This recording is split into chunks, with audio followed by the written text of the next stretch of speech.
सेनापति जी, जब उस मांग टीका को लेकर लौटने वाले थे तभी पूरे जंगल में थरथराहट शुरू हो गई और पहाड़ से उतर आया एक विशाल हाथी।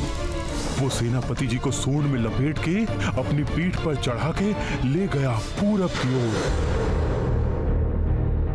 ये कोई साधारण घटना नहीं हो सकती है। वो हाथी जरूर ही किसी विशेष कारण के लिए सेनापति जी को साथ लेकर गया है। नहीं तो अचानक सेनापति जी को पकड़कर क्यों ले जाता? किसी और को भी तो ले जा सकता था। इसके अलावा वो हाथी कोई साधारण हाथी नहीं था। इसलिए चित्रक का रास्ता रोक दिया ताकि वो आगे ना बढ़ पाए, और चित्रक उस हाथी का पीछा करके उसका पता ना जान पाए।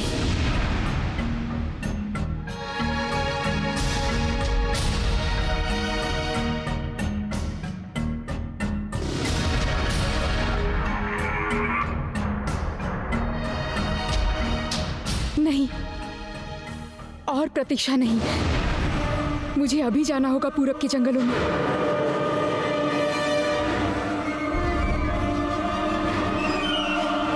माँ, बाबा, योगी बाबा, अरुंधति माँ,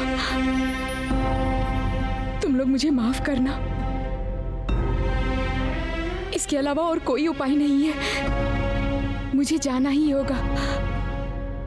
इसी रात के अंधेरे में निकलना होगा मुझे, क्योंकि दिन की रोशनी में उन सब का चेहरा देखकर मैं नहीं निकल पाऊंगी।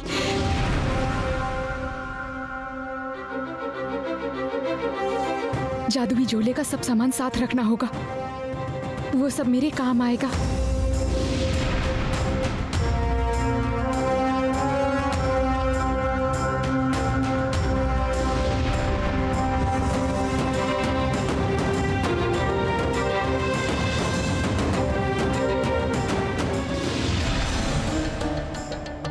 जादुई जूती,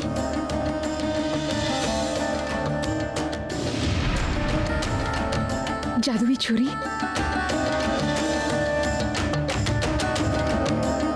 और राक्षस दादू की जादुई छड़ी।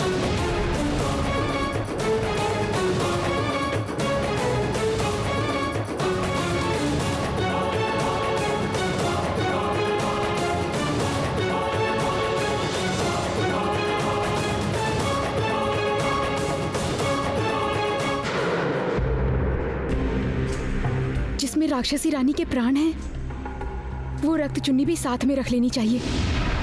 नहीं तो राक्षसी रानी कभी भी आके वो रक्त चुन्नी ले जा सकती हैं।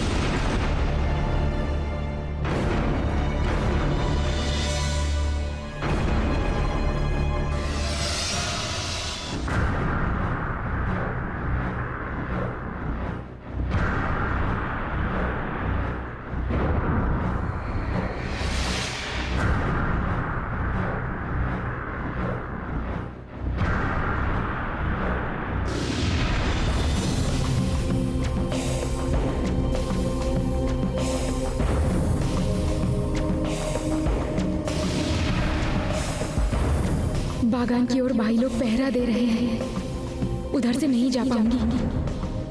छत के रास्ते से निकलती हूँ।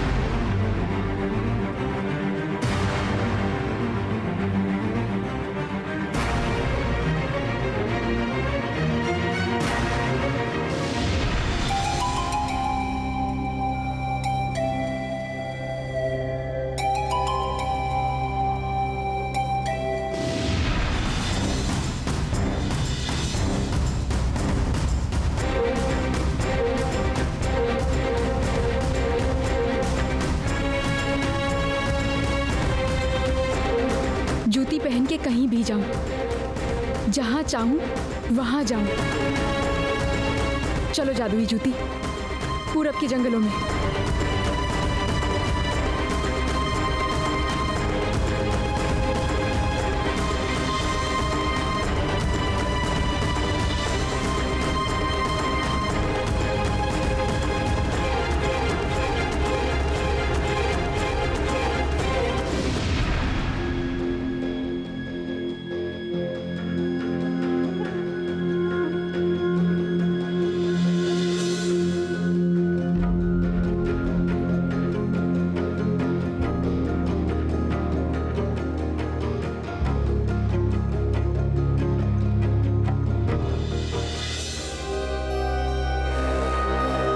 के जंगलों में तो पहुंच गई, अब जाऊं किधर? सेनापति जी को लेकर वो विशाल हाथी आखिर किधर गया, कुछ नहीं पता मुझे।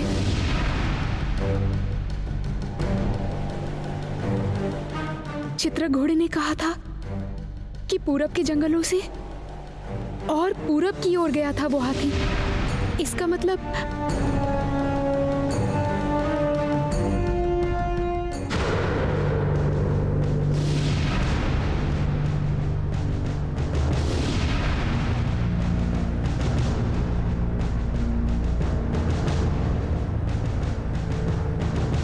चित्रक ने कहा था कि जब उसने हाथी का पीछा किया था तो हाथी ने पेड़ को जमीन पर गिराकर पत्थर डाल के उसका रास्ता रोक दिया था। इसका मतलब हाथी सेनापति जी को लेकर इसी रास्ते से गया था।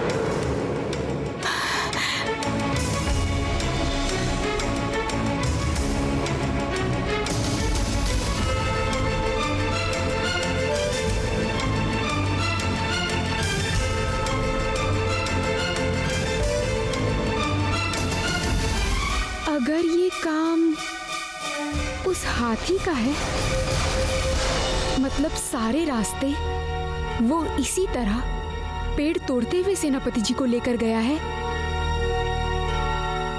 तो ही मैं उसे ढूंढ पाऊंगी, नहीं तो नहीं।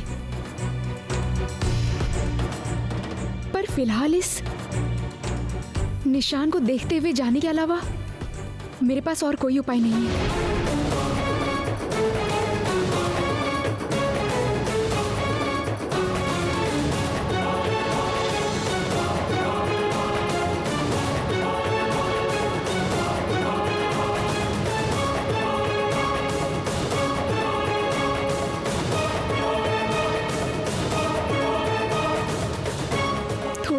सुबह हो जाएगी, जंगल के रास्ते में चलना आसान होगा, सब साफ साफ दिखाई देगा मुझे।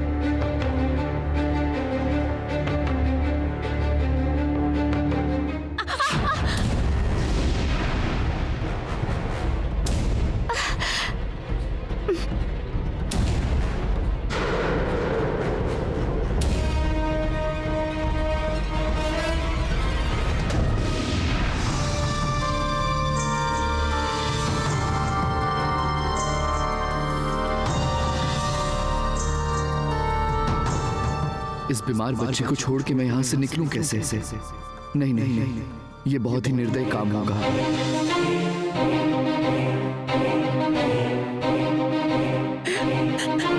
माता, माता मेरी पोती को ठीक कर दो माता, ठीक कर दो उसे, उसकी तबीयत को ठीक कर दो माँ, ठीक कर दो।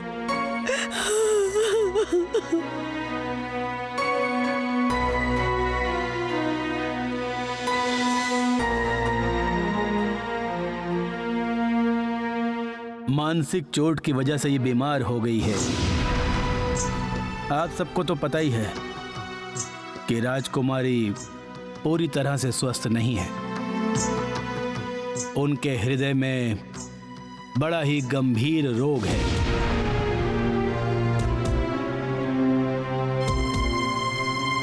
शारीरिक या मानसिक हो, किसी प्रकार का आघात वो सह नहीं पा रही हैं। मैंने जो दवा दी है, थोड़ी ही देर में राजकुमारी को होश आ ही जाएगा। आप सब लोग थोड़ा सतर्क रहिए, बस इतना ही कहूंगा। लेकिन राजवैद्य, क्या इस रोग की कोई भी दवा नहीं है, कोई उपाय नहीं है ताकि ये रोग हमेशा के लिए ठीक हो जाए? मैंने तो आपको ये पहले ही सब बताया है महाराज। मुझे अभी नहीं करना पड़ेगा। सच बोलने से पता नहीं फिर से क्या दुर्घटना हो जाए। हाँ, शायद कहा था आपने, पर इतनी सारी दुर्घटनाओं की वजह से मेरे दिमाग में चोट पहुंची है और मुझे सब कुछ अच्छे से याद नहीं आ रहा। महाराज, 7 समुंदर 13 नदी पार करके हृदयपुर से हम लेके आए हैं हृदय पेड़ का बीज। उस बीज को अभी मिट्टी में डाला है हमने, और उस पेड़ के बढ़ने पे उस पे फूल खिलेगा और फिर उसमें फल आएंगे। उस फल को पीस के दूध के साथ पिलाने से राजकुमारी पूरी तरह से स्वस्थ हो जाएंगी। उनके हृदय का रोग संपूर्ण रूप से ठीक हो जाएगा। पर तब तक उनके माता पिता यानी कि आप और महारानी बस जरा सावधानी से रहें। हाँ, आपको ध्यान रखना होगा कि राजकुमारी हमेशा हमेशा खुश रहे।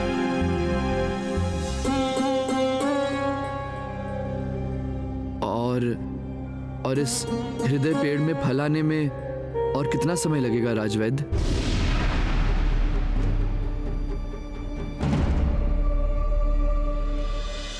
पारुल, ये फल और दूध तो पी लो। पारुल नहीं है, कहाँ गई? बाहर गई है क्या? पारुल,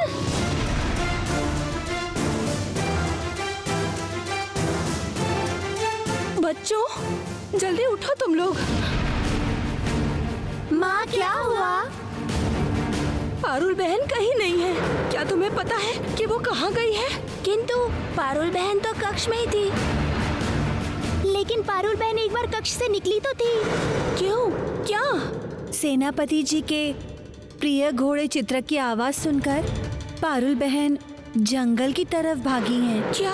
उसके बाद? उसके बाद जंगल में चित्रक के साथ पारुल बहन की मुलाकात हुई। चित्रक अकेला था, सेनापति जी साथ में नहीं थे। सेनापति जी पूरब के जंगलों में गए थे। फिर वहां एक हाथी आकर सेनापति जी को अपने पीठ पर बिठाकर ले गया। चित्रक को सिर्फ इतना ही पता है। लेकिन सेनापति जी को वो हाथी कहाँ लेकर गया है चित्रक को नहीं पता। तो फिर क्या पारुल अकेले ही चली गई पूरब के जंगल में राघव को ढूंढने? सुनो, तुम लोग जल्दी जाओ, सबको खबर कर दो, बता दो मैं पारुल की प्रतीक्षा कर रही हूँ। हम अभी जाते हैं माँ।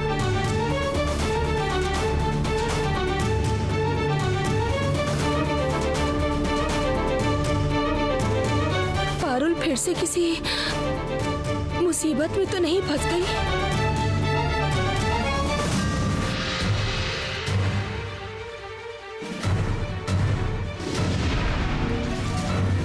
सर्वनाश, ये तो किसी शिकारी का जाल है। शिकारी शिकार करने के लिए जंगल में इसे डाल कर गया होगा। कोई जानवर अगर इसे ना देखे, अगर ध्यान ना दे, तो इसी तरह उसका पैर अटक जाएगा, जैसे मेरे साथ हुआ।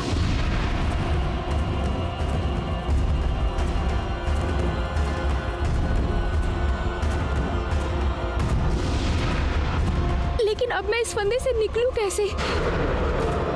जब तक कोई मदद के लिए नहीं आएगा, तब तक ये बेड़ी तो मुझसे खुलेगी ही नहीं। और अगर आज कोई पूरा दिन यहाँ नहीं आया तो तब क्या होगा?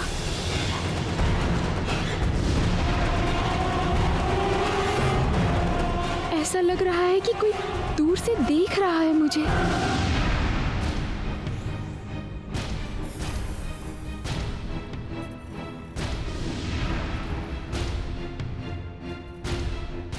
लगता है कोई दूर से मुझ पर नजर रख रहा है, लेकिन सामने नहीं आना चाहता।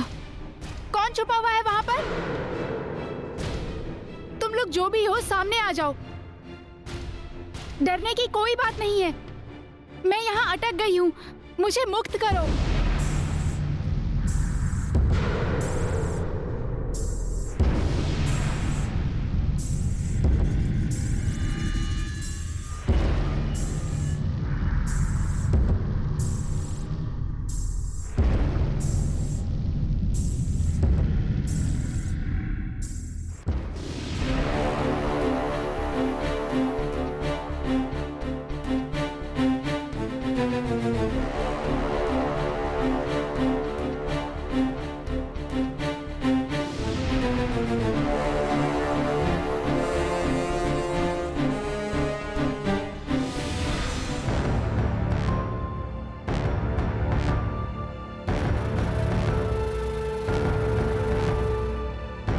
तुम कौन हो? हाँ, ऐसे गहने कपड़े तो केवल राजकन्या के होते हैं। तुम कौन हो? इतनी सुबह इस जंगल में अकेले? मैं पारुल हूँ। महाराजा महेंद्र मेरे पिता हैं और माँ रानी पद्मावती हैं।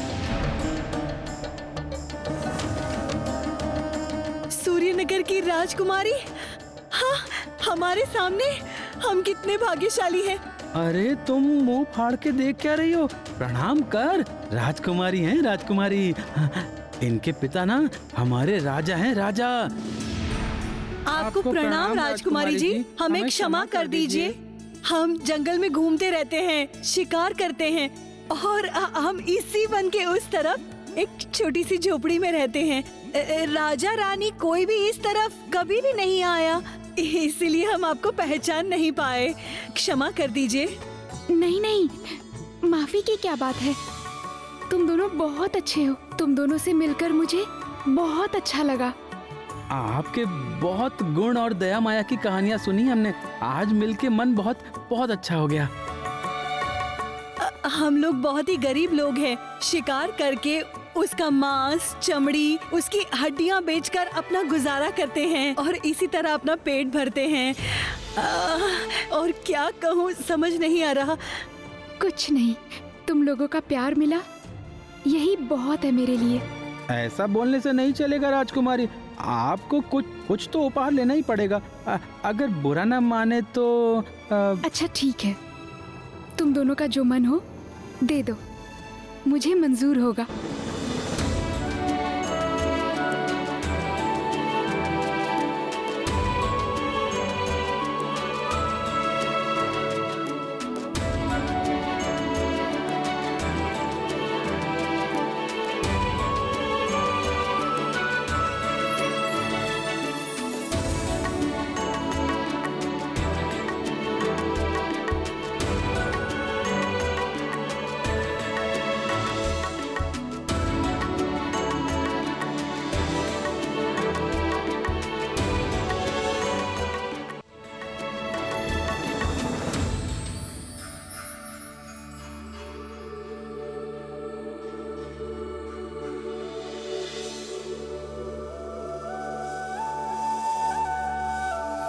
आपको अपने हाथों से सजाने का मुझे बहुत मन कर रहा है राजकुमारी।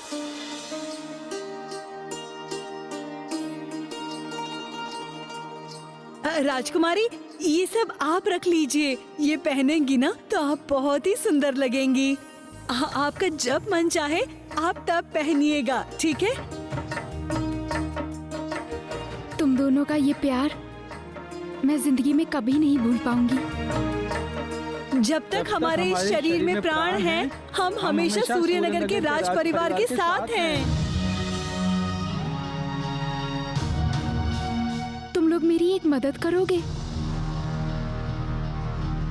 कहिए ना, क्या करना होगा राजकुमारी?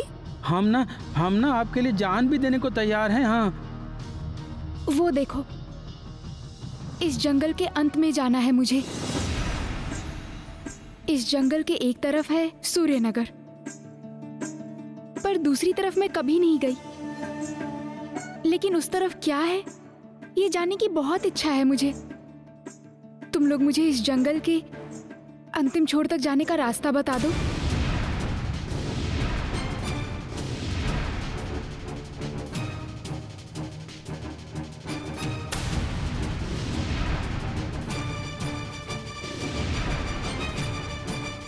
मेरा प्रश्न सुन के ये ऐसे स्तब्ध क्यों हो गए?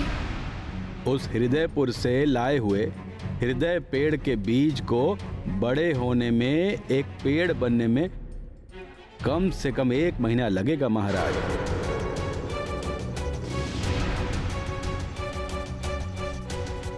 तब तक राजकुमारी के मन में कोई तनाव ना आए महाराज।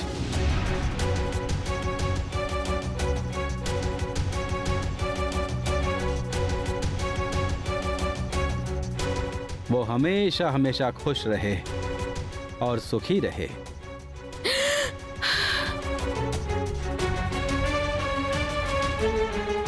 एक महीना? उस तरफ तो हम कभी गए ही नहीं ना, तो पता ही नहीं कि उधर क्या है। हाँ, ये दंपत्ति इस जंगल के बारे में कुछ नहीं जानते। ऐसा नहीं हो सकता। जरूर ये मुझसे कुछ छुपा रहे हैं। शायद वहां कुछ ऐसा भयानक है, इसलिए ये दोनों डर रहे हैं। डरने की कोई बात नहीं है। मैं जानती हूँ कि इस जंगल के चप्पे चप्पे से तुम दोनों अच्छी तरह से वाकिफ हो। इसीलिए उस जंगल के छोर पर क्या है ये तुम ना जानो, ऐसा नहीं हो सकता। तुम लोग बेझिझक मुझे बता सकते हो। देखो, अगर तुम लोगों ने मुझे नहीं बताया तो भी उस तरफ मैं जरूर जाऊंगी। मेरे एक करीबी इंसान को एक विशाल हाथी इसी जंगल से उठा ले गया है।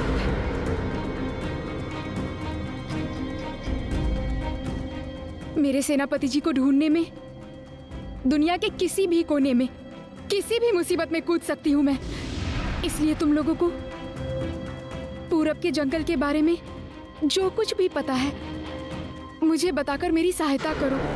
तुम ना भी बताओ तो भी उस तरफ मैं जरूर जाऊंगी।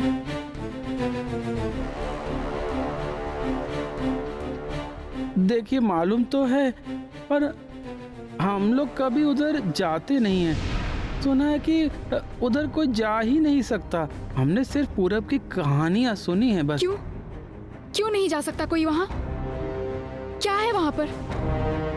वहां पर ना अचिनपुर है। अचिनपुर? अच्छा, अचिनपुर जाने का जितना भी रास्ता तुम्हें पता है उतना ही मुझे बता दो।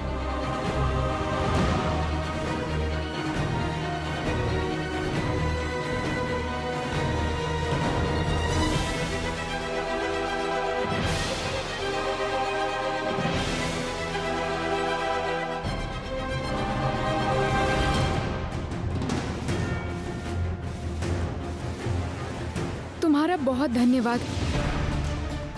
मेरे पास समय नहीं है, मुझे जल्दी ही जाना होगा। ठीक है, सावधानी से जाना। हाँ, सावधानी से जाइएगा राजकुमारी।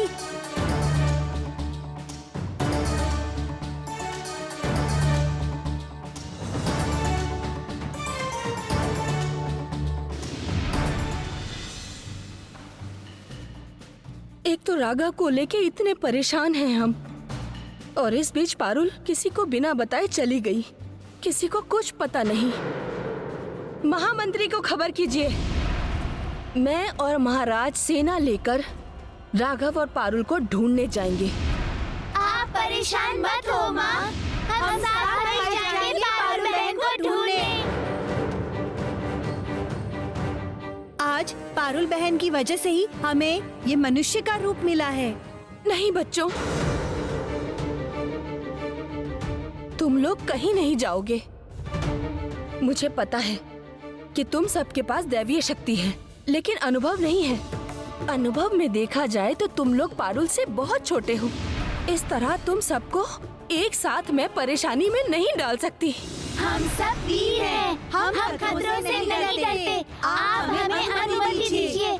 सुनो सुनो, तुम सब से मेरा एक निवेदन है। पारुल को मैं आज से नहीं, सालों से जानती हूँ। उस झिरोनी गांव से पारुल मुझको भी माँ ही मानती है। पारुल की बुद्धि, धैर्य, उसकी कुशलता, इन सब पर मेरा पूरी तरह से भरोसा है। इसलिए महारानी, आपसे मेरा एक निवेदन है। आप पारुल को बस कुछ दिनों का वक्त दीजिए। लेकिन कब तक दीदी? कब तक हम पारुल की प्रतीक्षा करेंगे? आप ही बताइए। लगभग एक महीना दीजिए उसे। उस एक महीने के अंदर उसे राघव को अपने हिसाब से ढूंढ के लाने दीजिए। और अगर इस एक महीने के अंदर वो वापस ना आए तो हम सब उसे ढूंढने निकल पड़ेंगे।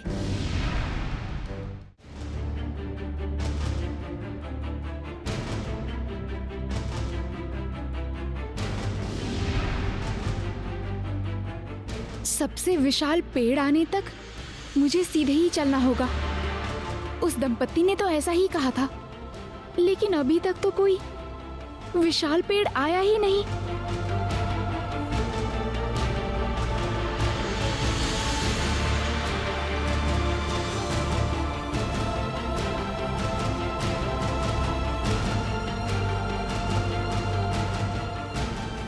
दिन चढ़ने लगा है, बहुत प्यास लग रही है और भूख भी लगी है। आते हुए जल्दी में ये सब लाना तो भूल ही गई। इतना लंबा रास्ता चल के आई, आसपास में एक नदी भी नहीं दिखी।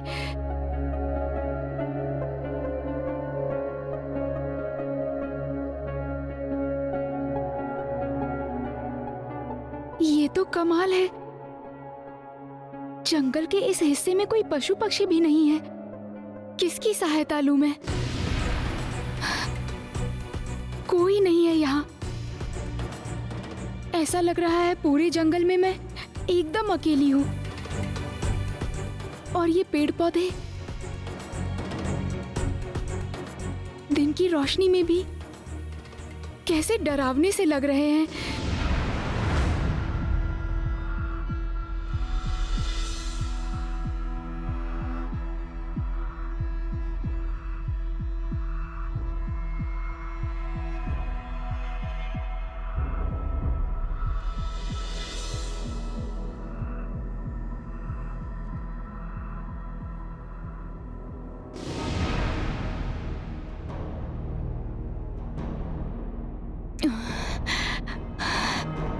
भूख प्यास से बहुत थकान हो रही है मुझे। ऐसा लग रहा है एक कदम भी नहीं चल पाऊंगी। थोड़ा सा पानी मिल जाता तो।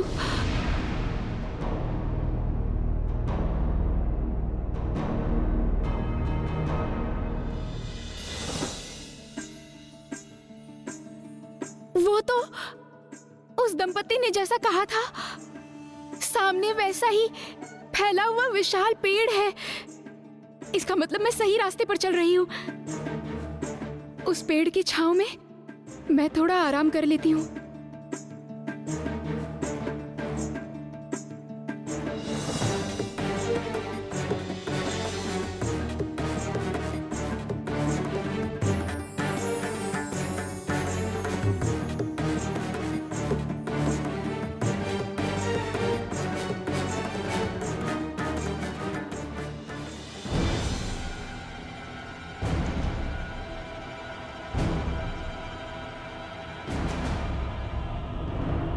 थकान से आंखें बंद हो रही हैं।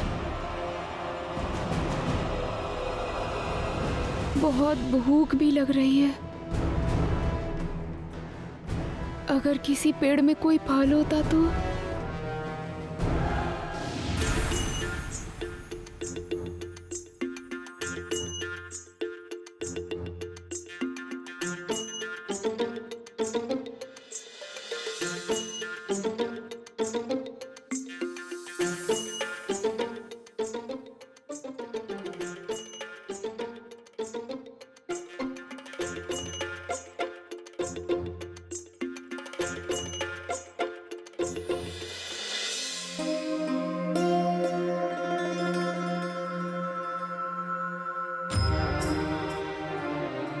सूर्यनगर में अभी क्या हो रहा होगा क्या पता।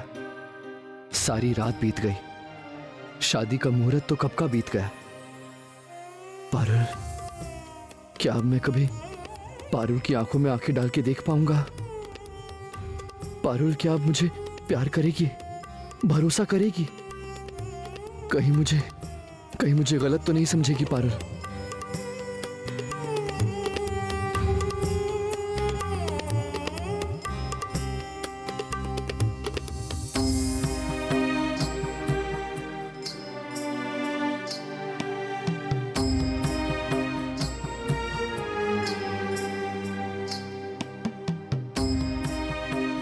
अचानक ये सब कैसे हो गया? सब कुछ ठीक था, अचानक वो हाथी ने मुझे जंगल से उठा लिया और सब गलत हो गया। माँ बाबा पता नहीं कितनी चिंता कर रहे होंगे। राजवैद्य जी, सुधा तो अब तक होश में नहीं आई। महाराज के स्नेह का स्पर्श मिलते ही राजकुमारी धीरे धीरे ठीक हो जाएंगी। पहले की तरह सब ठीक हो जाएगा।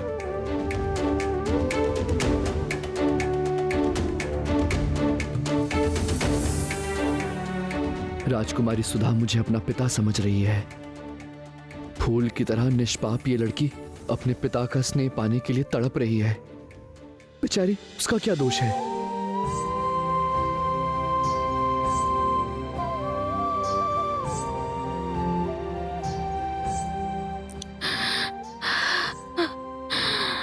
सुधा,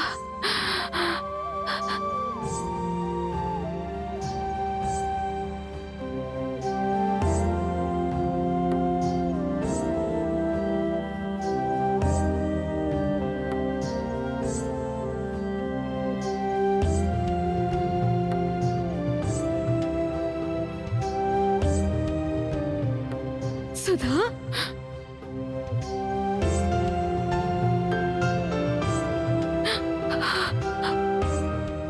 बाबा, बाबा, मेरे बाबा। सुधा,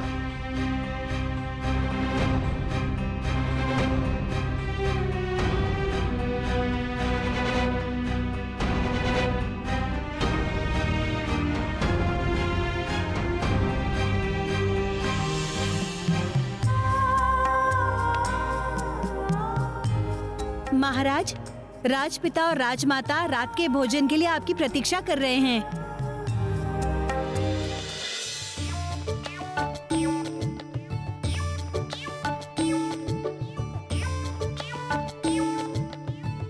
भूख से मेरी हालत खराब हो रही है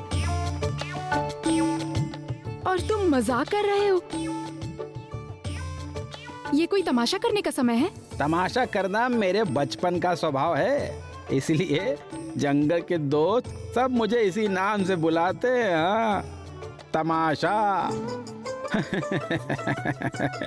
वैसे मैं सबके साथ तमाशा नहीं करता हूँ। जो मेरे बहुत ही प्रिय दोस्त है ना, बस उनके साथ ही तमाशा करता हूँ मैं तुम्हारी प्यारी दोस्त हूँ क्या? हाँ बिल्कुल हो। तुम्हें देख के ही मैं पहचान गया कि तुम पद्मा माँ की बेटी हो, मतलब हमारी दोस्त। दोस्त के साथ तमाशा करना गलत थोड़ी ही है।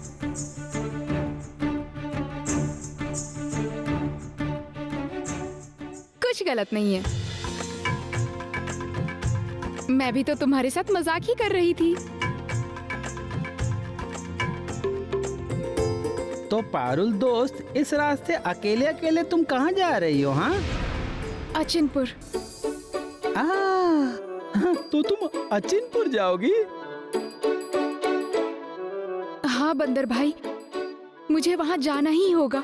हाँ, अगर जाना ही है तो क्या कर सकते हैं, जाओ।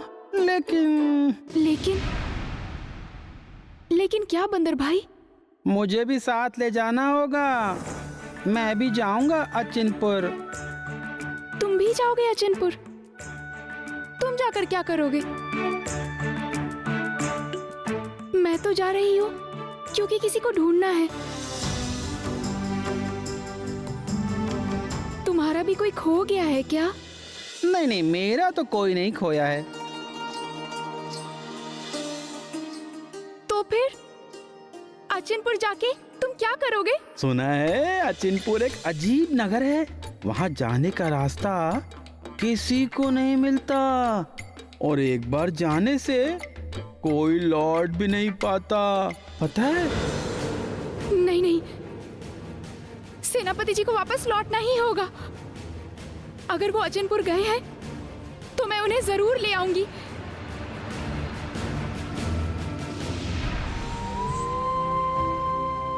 चांद तो अभी तक नहीं आया। दासी गई है बुलाने के लिए, अभी आते ही होंगे। देखिए देखिए, चांद आ गया है। आओ बेटा आओ। आज बहुत दिनों के बाद तुम्हारे साथ रात का भोजन करेंगे, ये सोचकर बहुत उतावले हो रहे हैं तुम्हारे पिता। बैठो बेटा। महाराज, आप इस आसन पे बैठिए।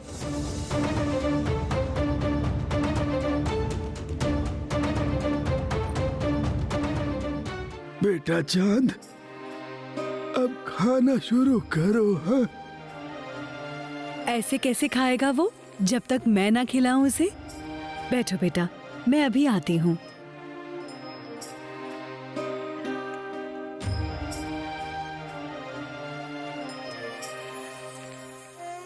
ले बेटा, खाओ बेटा। नहीं नहीं, खिलाने की कोई जरूरत नहीं है, मैं अपने हाथों से खा सकता हूँ।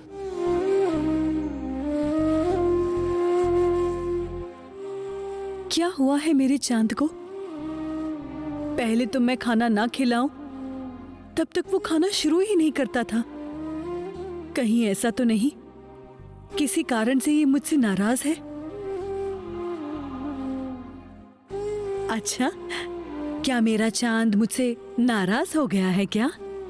पता है क्या करती थी तेरी ये बूढ़ी माँ? रो रो के अपनी जान ही देने वाली थी। ले बेटा ले। आप कृपया अपने आसन में जाके बैठिए, मुझे खिलाने की जरूरत नहीं है।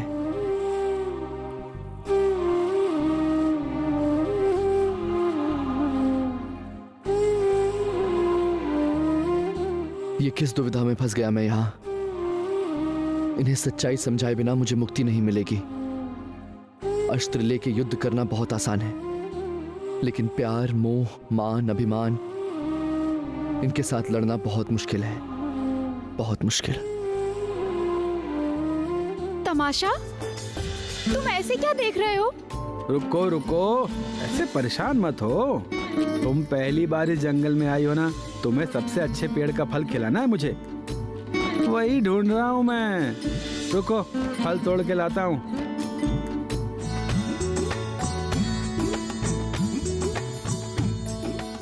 ये लो, फल खाओ पारुल दोस्त। इस घने जंगल में मैं तुम्हें बस यही दे सकता हूँ। खाओ खाओ पारुल दोस्त, खाओ।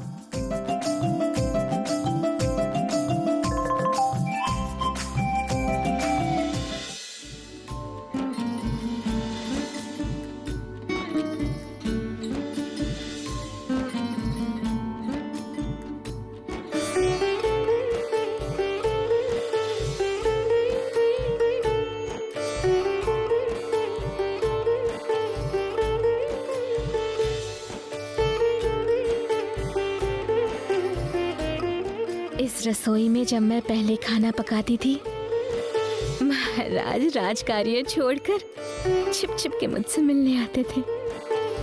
इश्श, न जाने कितनी बार दास-दासियों ने हमें देख लिया था। इश्श।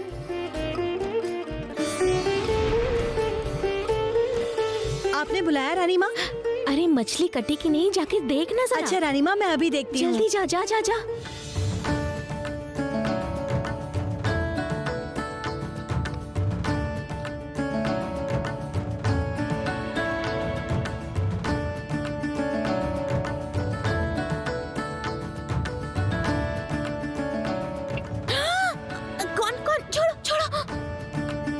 क्या राज सेवक, तुम्हारी इतनी हिम्मत कि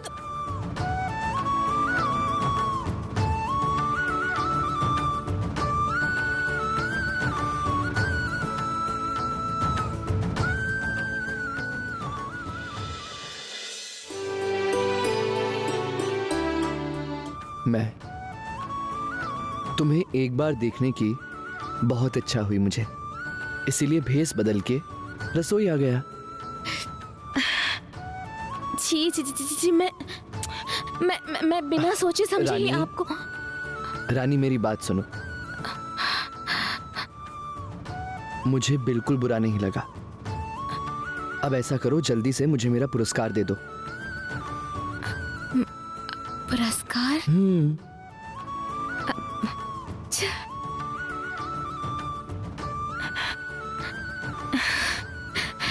अरे वाह, मैं इतना खतरा उठा के तुमसे यहाँ रसोई में मिलने आया, और तो और मैं अपना राजकाज छोड़ के तुमसे यहाँ मिलने आया। इसके लिए मुझे पुरस्कार तो मिलना चाहिए। महाराज आप भी ना, अब ये क्या कह रहे हैं बताइए आप। मैं कुछ नहीं सुनना चाहता। मैं अपना पुरस्कार लिए बिना यहाँ से नहीं जाऊंगा। रानी माँ, मछली कट चुकी है, वो पानी से धोकर ला रही है। अमला, जरा मुझे केले का फूल काट के देगी। महाराज को बहुत पसंद है, उनका पसंदीदा खाना। आज मैं उनके लिए वही बनाऊंगी। बोल नली आएगी ना? अच्छा रानी माँ, मैं अभी लेकर आती हूँ।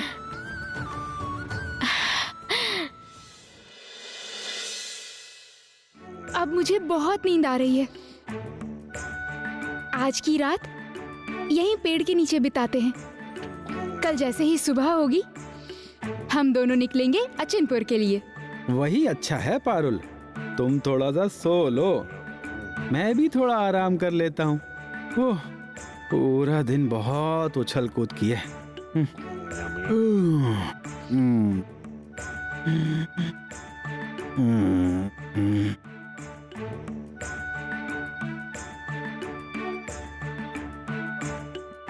एक लक्ष्य तो मिला है, अचिनपुर। मेरा मन कह रहा है कि हाथी सेनापति जी को लेकर अचिनपुर ही गया है। आप जहां भी रहें सेनापति जी, मैं आपको जरूर ढूंढ निकालूंगी।